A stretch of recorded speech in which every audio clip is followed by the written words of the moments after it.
Nem Dewdrop e nem Piper Niven são Viper. E é exatamente aí que mora o problema. Hoje, no Acer Chá com Jules, eu queria falar sobre essa wrestler que a gente subestima. A gente, vírgula, eu sou muito fã da Piper Niven há muito tempo. Mas que a própria WWE subestima e por causa disso muitos fãs não têm noção da dimensão e do quão genuinamente boa a Piper Niven ou Viper é.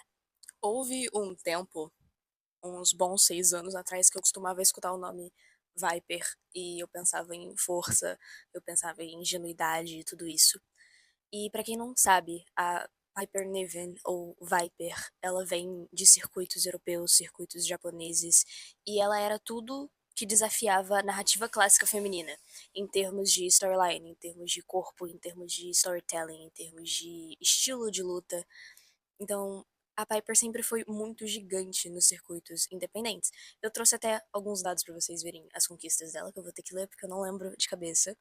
Ela já foi campeã do Artist of Stardom do Japão.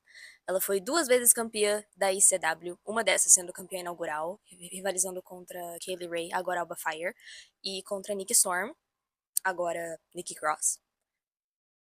Destaque em produções, em promoções independentes como a Shimmer Attack. Ela foi destaque no Mae Classic de 2017 para quem acompanhou. E teve, tipo, muitas outras conquistas. Mas então, depois de anos, veio o nome do Drop. E com ele veio o encolhimento. Basicamente, quando você apaga a história da Viper, você apaga anos de estrada dela mesma. A do Drop foi uma personagem criada para ser exagerada, cômica, com reações exageradas, com promos exageradas, com caretas exageradas e tudo isso. Tudo o oposto do que a Viper era. Isso não só limitou seu potencial criativo, como mexeu também com a perspectiva de que o público olhava a Piper. Muita gente, inclusive hoje, muita gente nova que chega acha que a Piper é uma lutadora ruim, ou o que quer que seja, que é uma lutadora jobber, ou qualquer tipo de características ruins que vocês consigam associar à Piper. Porque foi essa a visão que a WWE criou sobre a Piper quando introduziram como do Drop. E até mesmo quando tentaram fazer um rebrand dela como Piper Niven, nunca melhorou de fato a situação. E assim como eu trouxe pra vocês uma nova perspectiva pra olhar pra Chelsea Green, eu também queria que vocês dessem uma atenção especial pra Piper depois desse vídeo. Eu vou falar sobre como essa rebranding, primeiro de Viper pra Dewdrop, depois de Dewdrop pra Piper Niven, foi negativo, teve um impacto negativo tanto na forma que a gente enxerga a Piper, quanto na forma dela se portar em ringue.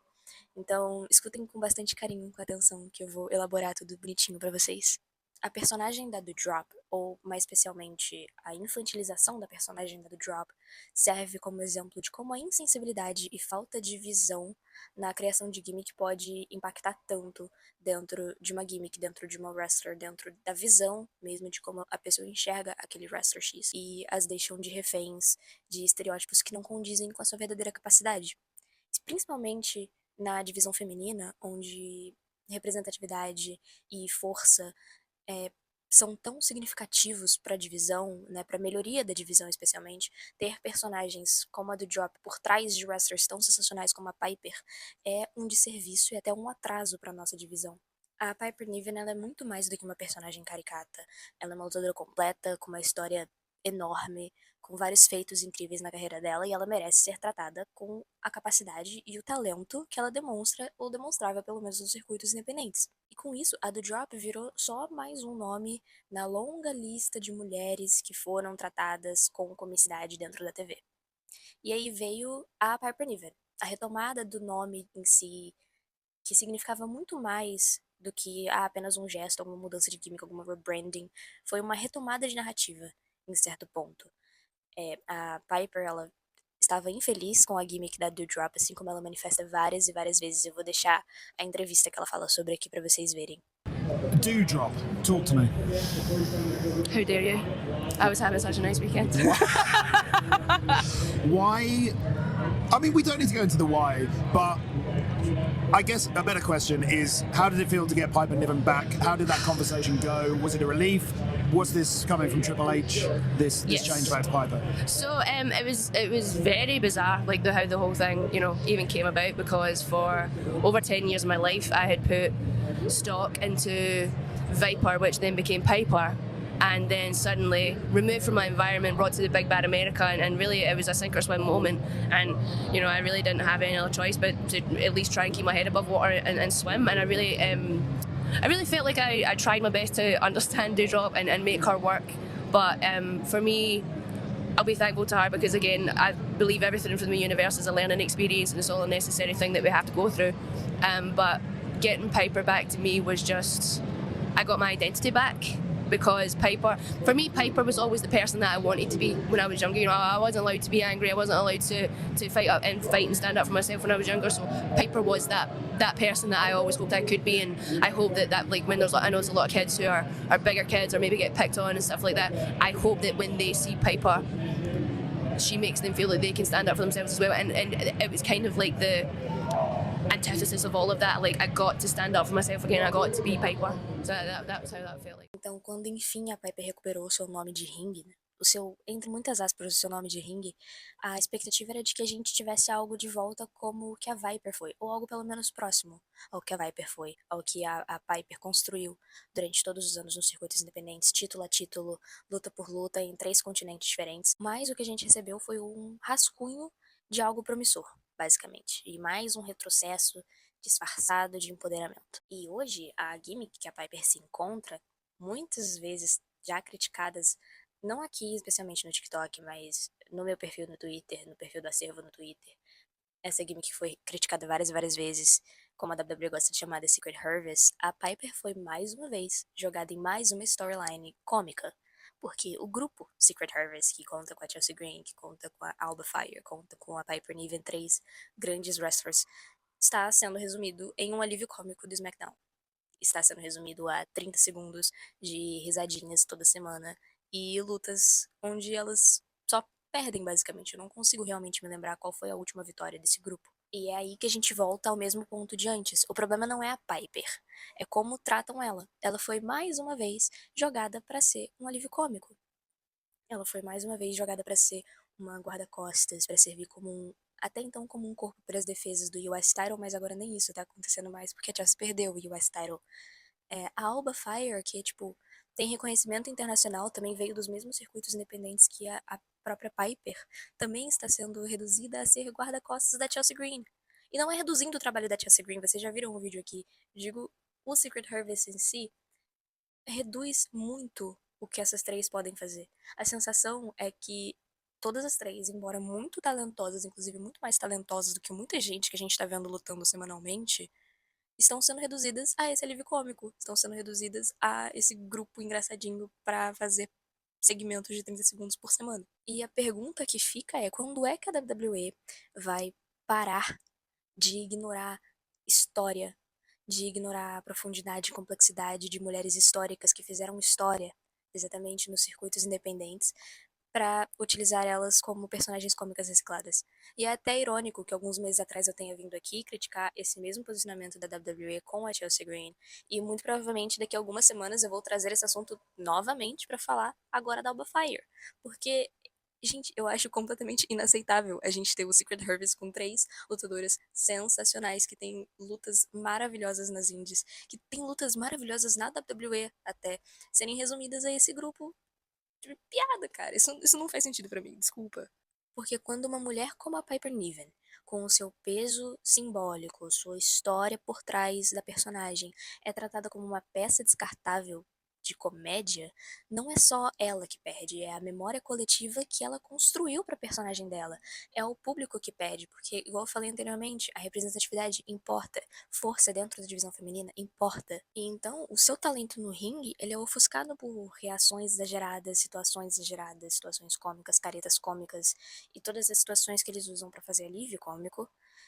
E ofuscam o verdadeiro talento por trás da personagem, o que é irônico, porque a Piper finalmente tem tempo de microfone, ela tem tempo de luta, ela tem tempo de segmento, ela tem tempo de tudo isso, e ela não é permitida a ser mais.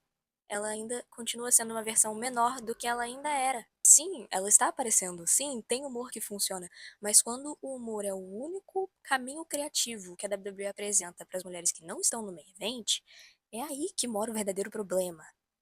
E o fato que a gente está consumindo isso ajuda eles a falarem, tipo, ah, ok, eles estão curtindo essas mulheres que não estão no main event, então que eu não tenho que me esforçar muito com elas. E acaba que a gente vê essa história se repetindo várias e várias e várias vezes. Não é à toa que meses atrás eu vim aqui criticar exatamente isso, falando sobre a Chelsea, e muito provavelmente semanas daqui pra frente eu vou criticar também novamente falando da Alba Fire. Eu até achei bacana quando a Alba Fire voltou ajudando a Chelsea a reter o título e tal, eu achei que realmente iam construir alguma coisa bacana pra elas ali. Mas semana após semana eles provam que eu estava errada de sequer ter uma pontinha de esperança, porque não tá sendo isso.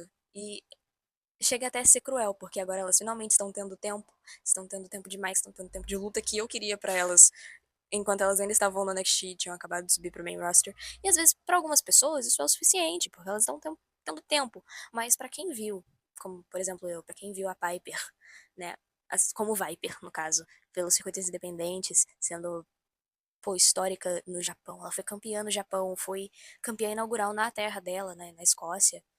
Quem viu essa Piper ou essa Viper não pode se contentar com o que a gente está recebendo agora. Isso não basta e não pode bastar. E, assim, isso é culpa da equipe criativa? Sim, mas também é culpa nossa, porque a gente consome esse tipo de conteúdo. Quando uma wrestler do tamanho e do porte da Mariah May, que é metade de uma das melhores rivalidades femininas da história do pro wrestling, estreia no NXT e o seu primeiro pensamento é colocar ela em uma storyline de um casal no main roster, cara, a gente tá compactuando com isso. Quando a gente vê uma piada de Dom Moedas e ri aí por meses, a gente tá compactuando com isso. A verdade é que a gente consome o que é rápido, editável e engraçado. Não é só culpa da WWE. A gente consome isso. São vocês que priorizam o casal acima de storyline, o momento cringe fofo, o pop do público.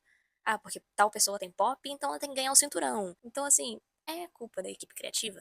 Sim, mas também tem dedo nosso, e tá na hora da gente colocar a mão na consciência e entender que muitas das vezes quando tratam alguém do porte da Piper, de certa maneira, talvez, só talvez, também tenha um dedo da gente aí nesse meio, até mesmo por compactuar com o que a gente compactua, consumir conteúdos que a gente consome.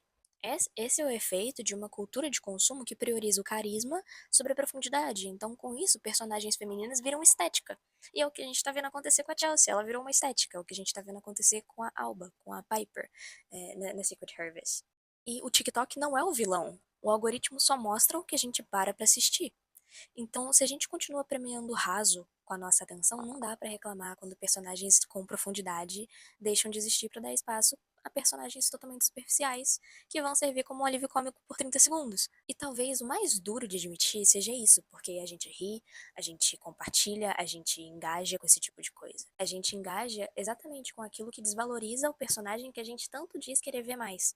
E o ciclo se alimenta porque o que é mais fácil de vender é o que a gente compra mais facilmente. Talvez seja a hora de admitir que a forma que a gente consome wrestling está impactando diretamente no que é vendido, no que é bucado e no que é descartado. E especialmente para o wrestling feminino.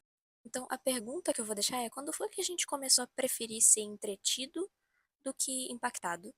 E o que é que sobra, o que ainda pode ser salvo antes que o wrestling vire uma coreografia caricata? E é aqui que a gente encontra o verdadeiro incômodo. A WWE entrega o que vende. E nós compramos exatamente o que mantém o wrestling feminino preso na superfície. Dizer que a culpa é só da empresa é muito conveniente, mas a gente tem que colocar a mão na consciência e perceber que a gente também ficou assistindo calado e às vezes até achando graça quando alguém era transformado em uma piada. Alguém com o tamanho da Piper Niven ou com o tamanho da Chelsea Green era transformado como uma piada. Então, só anos depois, a gente vem se perguntar: nossa, o que aconteceu com a Piper Niven do Next UK? O que aconteceu com a Viper dos circuitos independentes? Foi isso que aconteceu. A gente consome, a gente compra conteúdos editáveis, fáceis e rápidos. Então, é isso que a WWE vai entregar pra gente. E quando isso acontece, o humor ele para de ser uma escolha e ele passa a ser uma contenção. Ele mantém aquela personagem ali presa à superfície. No fim das contas, talvez o Secret Harvest não seja um retrocesso completo. E eu não vou ser hipócrita também de chegar aqui e só criticar o Secret Harvest como se eu também não tivesse me divertido com elas. Ou como se eu não me divertisse com elas. A Chelsea realmente é uma pessoa muito carismática, gente. É impossível não gostar dessa personagem. Porém, eu também admito que tá muito longe de ser o passo adiante que a Piper Niven merece, que a Piper merece, que a Alba merece, que a Chelsea merece. O humor, ele pode ser sim benéfico, quando ele vem do lugar certo, quando ele é a única coisa quando ele é o único espaço onde certas lutadoras podem existir, ele vira desrespeitoso e acaba a piada. A Piper já provou incontáveis vezes que ela merece sim estar no Uppercard, que ela merece sim ser campeã. Ela já foi campeã inaugural na terra dela, já foi campeã no Japão, já foi campeã de inúmeras coisas e talvez ela ainda seja. Mas enquanto a narrativa seguir tratando o seu talento como algo cômico, como uma piada, o wrestling vai continuar falhando com uma das suas vozes mais fortes disponíveis no roster. E da mesma forma que eu encerrei a thread da Chelsea no Twitter e da mesma forma que eu encerrei o vídeo da Chelsea aqui no TikTok, eu não vou ser hipócrita e dizer que eu não me divirto com a Piper, ou que eu não rio dos segmentos que ela tá envolvida, mas que eu sinto falta de quando ela era respeitada e praticava o bom e velho wrestling que a gente conhece semana após semana. Então, gente, por favor, abram os seus olhos pra Piper Niven e vamos consumir de fato a wrestler Viper e o que ela é capaz de fazer dentro do ringue.